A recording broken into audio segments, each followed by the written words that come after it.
ରାୟଗଡ଼ା ଜିଲ୍ଲା ରାବରଗୁଡ଼ା ବ୍ଲକ ଆଡ଼ାମଗୁଡ଼ା ଗ୍ରାମଠାରେ ମାତାର ବନମ ସୌରା ଜାନିରେତ ଅନୁଷ୍ଠାନ ପକ୍ଷରୁ ସୌରା ସମ୍ପ୍ରଦାୟର ଭାଷା କଳା ସଂସ୍କୃତି ଓ ଲିପିକୁ ନେଇ ବିଶେଷ ଆଲୋଚନା ଅନୁଷ୍ଠିତ ହୋଇଯାଇଛି। ଏଥିରେ ସମାଜର ବିଭିନ୍ନ ସମସ୍ୟାର ସମାଧାନ ପାଇଁ ପଦକ୍ଷେପ ନେବାକୁ ଆଲୋଚନା ହୋଇଥିଲା। ସୌରା ଜନଜାତିର ଭାଷା କଳା ସଂସ୍କୃତି ପରମ୍ପରାର ବହୁଳ ମାତ୍ରାରେ ପ୍ରଚାର ପ୍ରସାର କରିବା ପାଇଁ ଲୋକଙ୍କୁ ଆହ୍ୱାନ ଦିଆଯାଇଥିଲା। ଏହି କାର୍ଯ୍ୟକ୍ରମରେ ସମ୍ମାନିତ ଅତିଥି ଭାବେ ରାୟଗଡ଼ା ଜିଲ୍ଲା କଳା ସଂସ୍କୃତି ସଂଘ ଉପସଭାପତି ସନ୍ତୋଷ କୁମାର ବଛା ଉପସ୍ଥିତ ରହିଥିଲେ।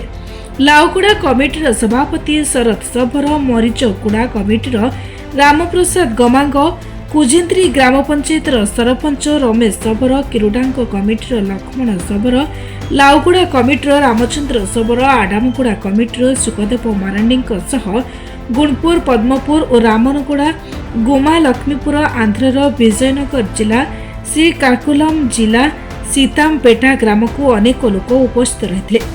ଆମେ ପ୍ରତି ମାସ ନିଜର ଭାଷା ବଞ୍ଚାଇବା ପାଇଁ, ନିଜର ଲିପି ବଞ୍ଚାଇବା ପାଇଁ, ନିଜର ସଂସ୍କୃତି ବଞ୍ଚାଇବା ପାଇଁ ଆମେ ପ୍ରତି ମାସରେ ଆଉ ପ୍ରଥମ ଗୁରୁବାର ଦିନ ଆମେ ମାସିକ ବୈଠକ କରି ଆମର ମଣ୍ଡଳୀର ଆମ କମିଟିର ଯେତିକି ଗାଁ ଅଛି ସେମାନଙ୍କୁ କେମିତି ନିଜର ଭାଷା ବଞ୍ଚାଇବା, କେମିତି ଲିପି ଶିଖିବା, କେମିତି ସାଂସ୍କୃତିକ ରହିବ ସେ ବିଷୟରେ ଆମେ ପ୍ରତ୍ୟେକ ମାସରେ ଆମେ ଆଲୋଚନା କରୁ। ଯାହା ଫଳରେ କି ଆମର ଭାଷା ମାଧ୍ୟମରେ, ସଂସ୍କୃତି ମାଧ୍ୟମରେ, ଲିପି ମାଧ୍ୟମରେ ଆମେ ଉଚ୍ଚ ଦିଗକୁ ଯାଇପାରିବୁ। ଏଇଟା ହେଲା ମୋର ବକ୍ତବ୍ୟ। ଅଛି ମନ୍ଦିର ପରିଚାଳନାରେ ଆମର 22ଟି ଖଣ୍ଡେ ଗ୍ରାମ ଆମେ ଏକତ୍ରିତ ହଉ। ପ୍ରତି ମାସରେ ଏଇ 22 ଖଣ୍ଡ ଗ୍ରାମ ତଥା ଆନ୍ଧ୍ରର ମଧ୍ୟ ତଥା ବିଭିନ୍ନ ଆଉ ସରକାରୀର କର୍ମଚାରୀ ମଧ୍ୟ ଏଇଠି ଆସନ୍ତି। ଆମର ଭାଷାକୁ, ଆମର ଲିପିକୁ, ଆମର ସଂସ୍କୃତିକୁ ସେମାନେ ମଧ୍ୟ କିଛି କିଛି ଆମକୁ ଉପଦେଶ ଦିଅନ୍ତି। ତା ମାଧ୍ୟମରେ ନେଇ ଆମେ ଆଗକୁ ପହଞ୍ଚାଇବା ପାଇଁ ବୋଲିକି ଚେଷ୍ଟା କରୁଛୁ। ଆଉ ପ୍ରତ୍ୟେକ ଆମ ମଣ୍ଡଳୀର ଯୋଉଟା କି ଓଡ଼ିଶାରେ ଗୋଟେ 10ଟି ମଣ୍ଡଳୀ, ଆନ୍ଧ୍ରାର 10ଟି ମଣ୍ଡଳୀ, ଏମିତିକୁ ନେଇକି ପ୍ରାୟ 200 ଖଣ୍ଡ ଗାଁ ଆମେ ଏଇ ପଣ୍ଡିତ ଗୁରୁ ସ୍ୱର୍ଗତ ପଣ୍ଡିତ ମାଙ୍ଗେ ଗମାଙ୍କ ଦ୍ୱାରା ଏଇ ମାତାର ବିଜ୍ଞାନ ପ୍ରଚାର ଆଶ୍ରମଟି ଅନୁଷ୍ଠିତ, ତାଙ୍କ ଦ୍ୱାରା ଗଠିତ। ଆଉ ପ୍ରତ୍ୟେକ ମଣ୍ଡଳୀରେ ଏଇ ଲଉଗୁଡ଼ା ଗୋଟେ ତଇଁ ଭିତରୁ ଅନ୍ୟତମ। ଏଇ ମଣ୍ଡଳୀରୁ ପ୍ରାୟ 15-16 ଖଣ୍ଡ ଗାଁ ନେଇକି ଏଇ ମଣ୍ଡଳୀଟା ହେଇଛି।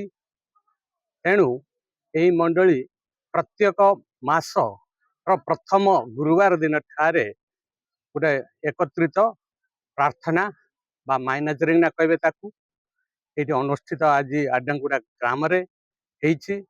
ଏଥିପାଇଁ ବୋଲି ମାନେ ବହୁତ ଆଖପାଖ ଯୋଉଟା କି 17 ଖଣ୍ଡ ଗାଁ ନେଇକି ଲୋକ ସବୁ ଆସିଛନ୍ତି। ଆମ ଗୁରୁ ଭାଇ ଭଉଣୀ ମାନେ, ମା ବାପା ମାନେ ଏକତ୍ରିତ ହୋଇ ଆମେ ସବୁ ଗୁରୁଙ୍କର ଗୋଟେ ଗାରିମାକୁ ବଜାୟ ରଖିବା ପାଇଁ ଆମେ ଆପ୍ରାଣ ଚେଷ୍ଟା ଜାରି ରଖୁଛୁ।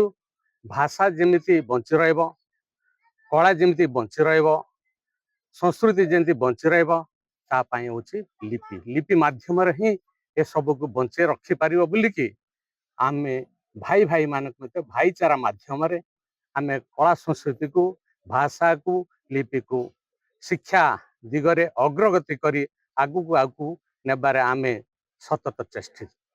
ତେଣୁ ମୁଁ ଏହି ସୌରା ସମାଜକୁ ଏହା ଆଗକୁ ମାନେ ଏଇଟା ବର୍ତ୍ତମାନ ତ ରାଜ୍ୟ ସ୍ତରରେ, ଏମିତିକି ଭାରତୀୟ ସ୍ତରରେ ଆମେ ଆସାମ ବି ଯାଇଥିଲୁ। ଏ ମଝିରେ ଯୋଉଟାକି ଜାନୁଆରୀ 15 ଥିଲା ଆମେ ବାହାରିବା ସମୟ, 18 ତାରିଖରେ ଥିଲା ଆସାମ ଶବର ବା ସୌରା ମହାସଂଘର ଗୋଟେ ସମ୍ମିଳନୀଟା। ତେଣୁ ସେଇଠି ମଧ୍ୟ ପ୍ରତ୍ୟେକ ରାଜ୍ୟରୁ 10 ଜଣ ଲେଖାଏଁ ସେମାନେ ଇନଭାଇଟେସନ୍ ଦେଇଥିଲେ। ତେଣୁକି ଆମେ ଓଡ଼ିଶାରୁ 10 ଜଣ, ଆନ୍ଧ୍ରାରୁ 10 ଜଣ, ୱେଷ୍ଟବେଙ୍ଗଲରୁ 10 ଜଣ, ତ୍ରିପୁରାରୁ 10 ଜଣ, ଆଉ ଅନ୍ୟାନ୍ୟ ଏମିତିକି ଆସାମ ତ ସେଇ ଜାଗାରୁ ଆସିଥିଲେ ସେମାନେ ସବୁ ପ୍ରାୟ 3,000 ମୁଁ ଏଇ କଳା ସଂସ୍କୃତିକୁ ବଞ୍ଚେଇବା ପାଇଁ ଦୀର୍ଘ 20 ବର୍ଷ ହେଲା ଜାରି ରଖିଛି। ଆଜି 5 ତାରିଖ ଫେବୃଆରୀ ମାସରେ ଆମର ସୌରା ଭାଷାର ସମ୍ମିଳନୀ ଏବଂ ପ୍ରସାର ପ୍ରଚାର ନିମନ୍ତେ ଆମର ଏଇଠି ଆଜି ବାର୍ଷିକ ଉତ୍ସବ ପାଳନ କରାଯାଉଛି ଆଡାମଗୁଡା ଠାରେ। ଏଇଠି ଶହ ଶହ ଆଦିବାସୀ ଆଜି ଏହି ଉତ୍ସବରେ ଯୋଗ ଦେଇଛନ୍ତି। ଆମେ ବିଗତ ଦିନରେ ସରକାରଙ୍କର ବହୁତ ଯୋଜନାରେ এই ଆଦିବାସୀ ସଂସ୍କୃତି ଗୀତ ମାଧ୍ୟମରେ ସରକାରଙ୍କର ବିଭିନ୍ନ ପ୍ରୋଗ୍ରାମ ଗୁଡାକ ଆମେ ପଥପ୍ରାନ୍ତ ନାଟକ ମାଧ୍ୟମରେ ସରକାରଙ୍କୁ ବି ଜଣାଉଛୁ, ଲୋକଙ୍କୁ ବି ବାର୍ତ୍ତା ଦଉଛୁ। ଆଉ ଆମ ଭାଷା, ଲିପି, ସଂସ୍କୃତି ଏବଂ ପ୍ରଚାର ପ୍ରସାର ଦିଗରେ ବିଭିନ୍ନ ପ୍ରକାର ଆମେ କ୍ୟାଲେଣ୍ଡର ତିଆରି କରୁଛୁ ତଥା ପେପର ବି ଆଉଟ୍ କରୁଛୁ। କିନ୍ତୁ ସରକାରଙ୍କ ପାଖକୁ ଏଇ କଥା ଠିକ ସେ ପହଞ୍ଚି ପାରୁନି।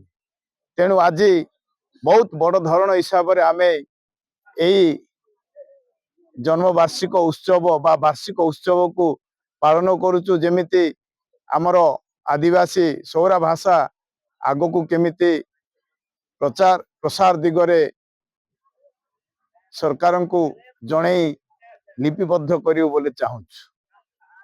ଗୁଣପୁରରୁ କୈଳାସ ଚନ୍ଦ୍ର ଗୌଡ଼ଙ୍କ ରିପୋର୍ଟ, ନିରପେକ୍ଷ।